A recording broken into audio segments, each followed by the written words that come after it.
Hey guys, we're back for more. Guess what, you guys? I have an amazing announcement. I finally made it.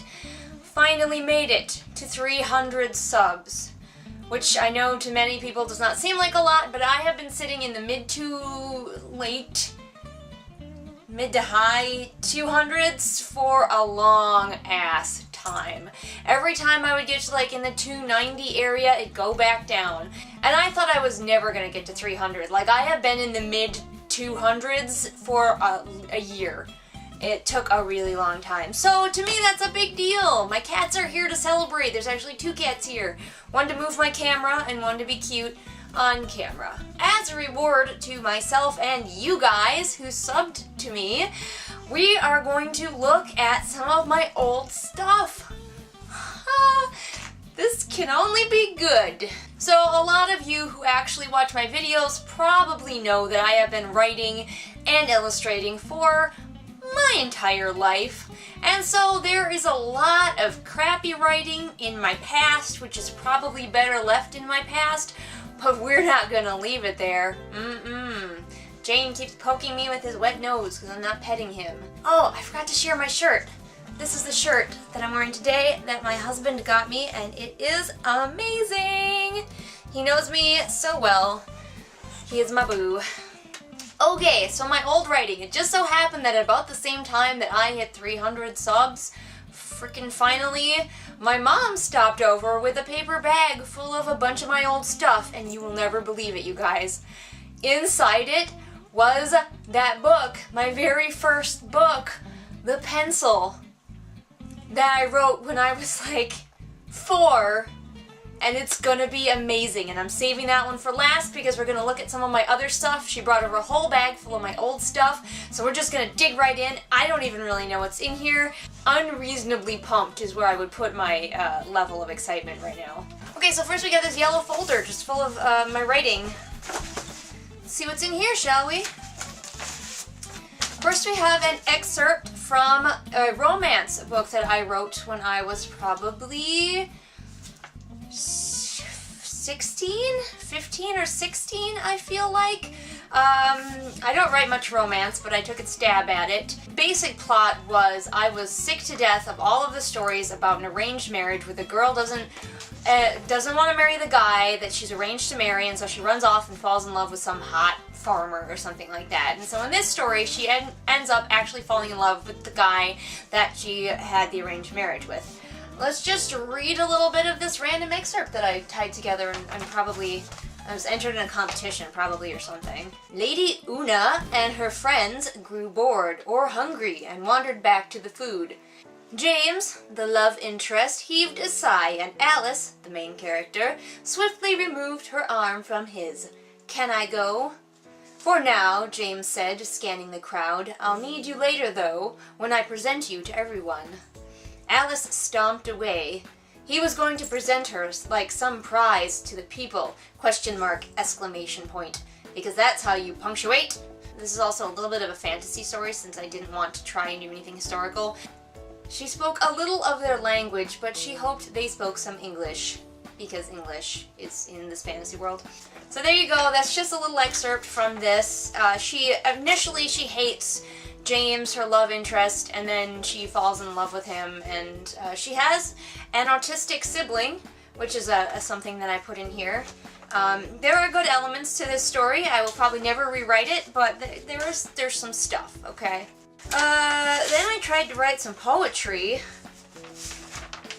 which is never a good idea for me. Those of you who don't know, I suck at poetry. I took a poetry class even, and like, no. It was actually a poetry microfiction class. Like, the first half was poetry and the second half was microfiction, and I sucked at the poetry part. And then we got to the microfiction part and I excelled. And my professor was like, "Well, are you doing so well at microfiction because you learned so much from poetry?" And I was like, "No, this is how my brain works. Stories is how my brain works, not poetry." It's bad, you guys. Let's see, I have no idea how old I was when I wrote this. It's called The Fairy Ring. Round and round the fairy ring, see us dance and see us sing. All the fae taking to wing round and round the fairy ring. Well, it rhymes, at least, I guess. And it goes on and on for 2 pages like that. Yep. And eventually it warns you not to step in fairy rings, because bad poetry happens. I don't know what this is. It's called If Life Was a Dream. Judging by my handwriting, I am pretty young, probably 10? I don't know. I have no idea what this is. If it's another attempt at a poem or just some random thoughts. Let's read it! If life was a dream, are you sure we would be happy? What if it was a bad dream, with monsters all over? What if life was a book? Would we be happy? What if we were lost in a jungle? I don't know! What does that have to do with being in a book? Maybe I just read the Jungle Book. I don't know. What if life was a game? Would we be happy? What if the game never ended? Maybe I just watched Jumanji. Yeah, Jungle, game that never ended. Maybe Jumanji was involved.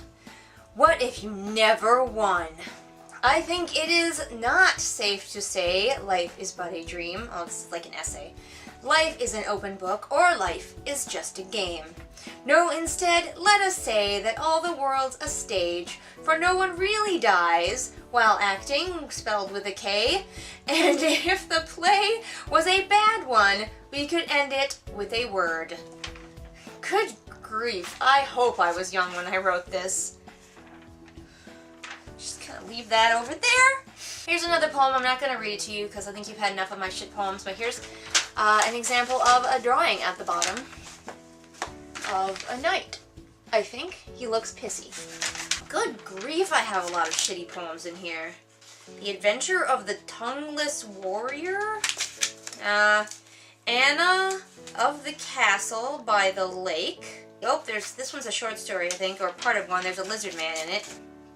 Commas are important. Illustration of the little twirl in progress.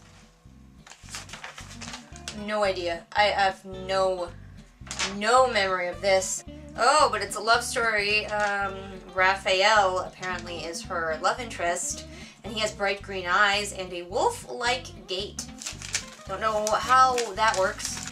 I have no fucking memory of this at all. I might need to reread this myself and just see if there's anything that I like that I might want to salvage here.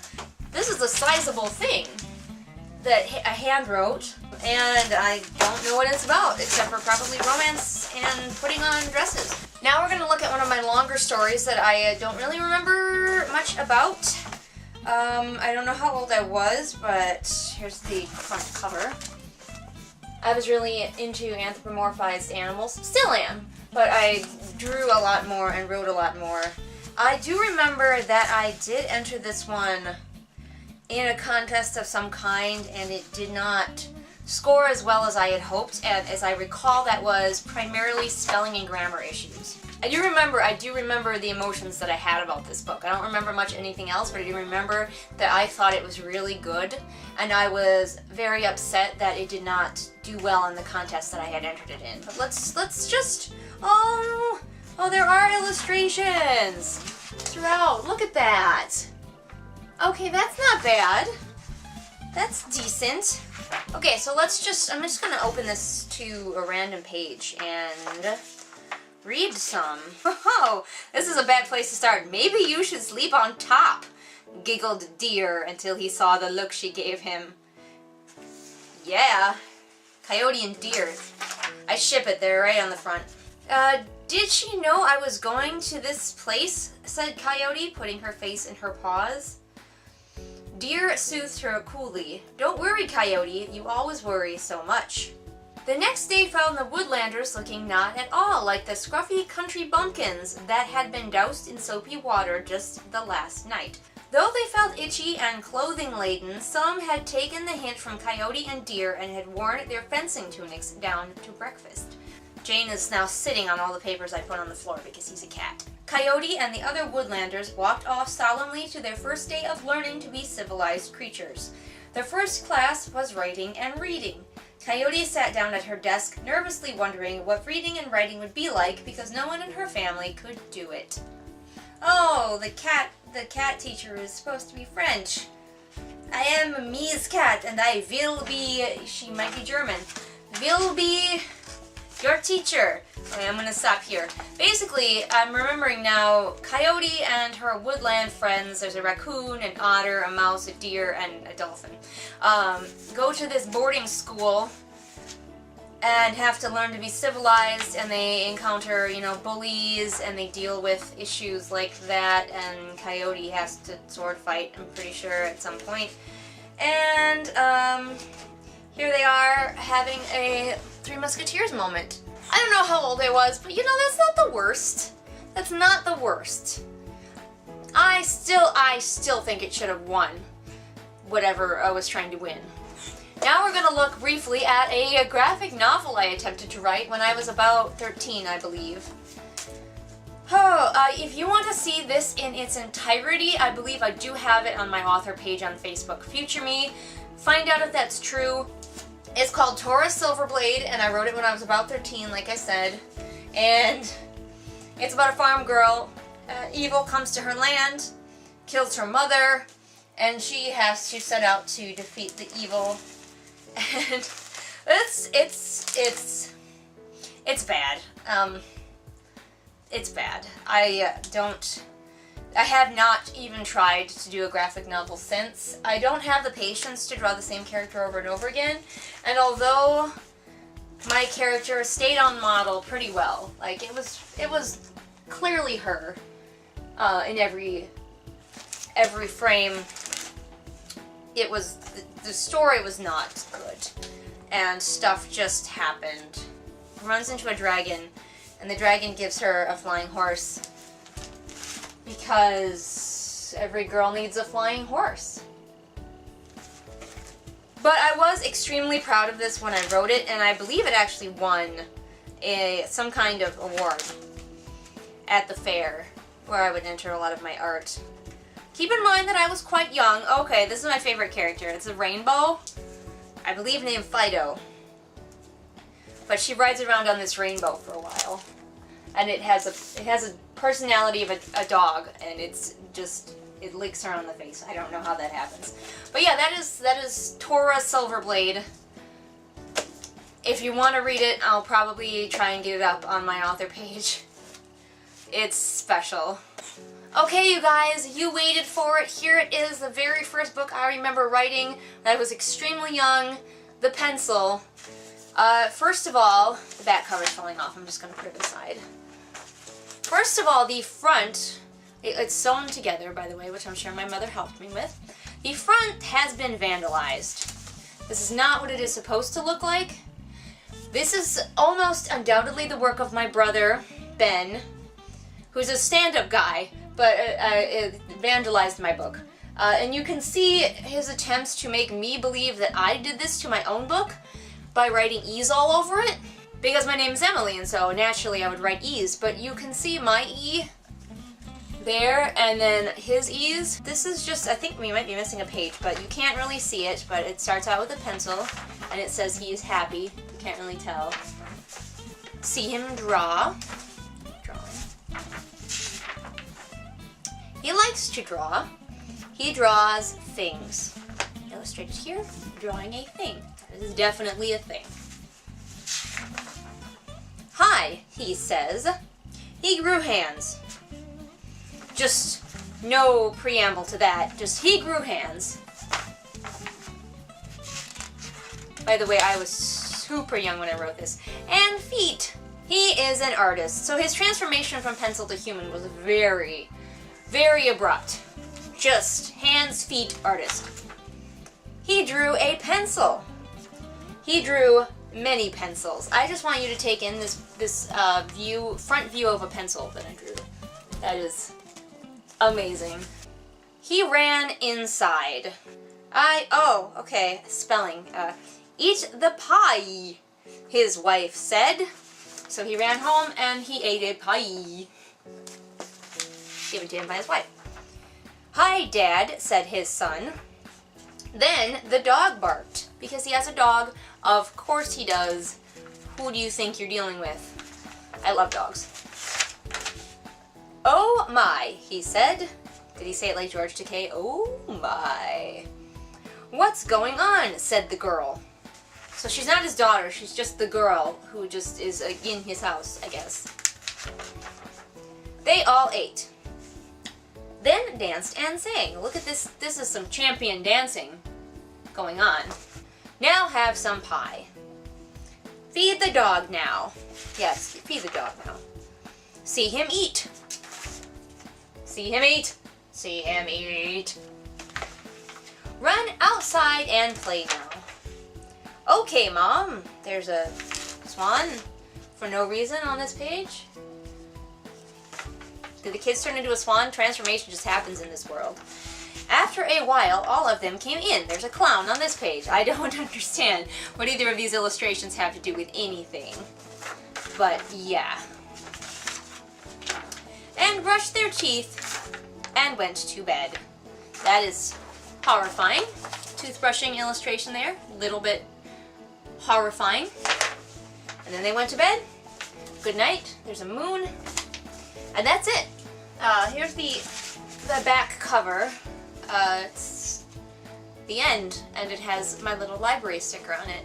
So there you go. That is the very first book that I have any memory of writing. And I was extremely young, and I had a little bit of problem with pacing. I had a little bit of a problem with descriptions. I feel like I probably could have used some sort of structure. Any structure. But there you are.